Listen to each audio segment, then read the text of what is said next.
পয়সাও পাবি না।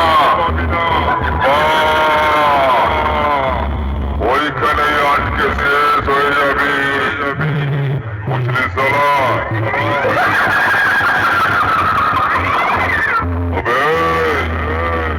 সুটবানি মাইকের কাছে তোরা এখন একটা বাচ্চা শিশু আছে। সুটবানি মাইকের কাছে তোরা এখন একটা বাচ্চা শিশু আছিস। সুটবানি মাইকের কাছে তোরা এখন একটা বাচ্চা শিশু আছিস। আমি যেটা করবো সেটাই তোরা করবি, আমি যেটা শেখাবো তোরা সেটাই শিখবি, বুঝলি পাগলা?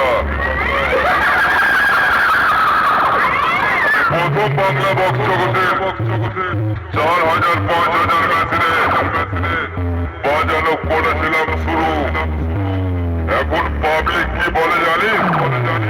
শুনে নে, সুটবানি মাইকের মালিক সুমন আর ইমন, আমরা দুই ভাই তোদের মতো মাইক বানানোর নাম্বার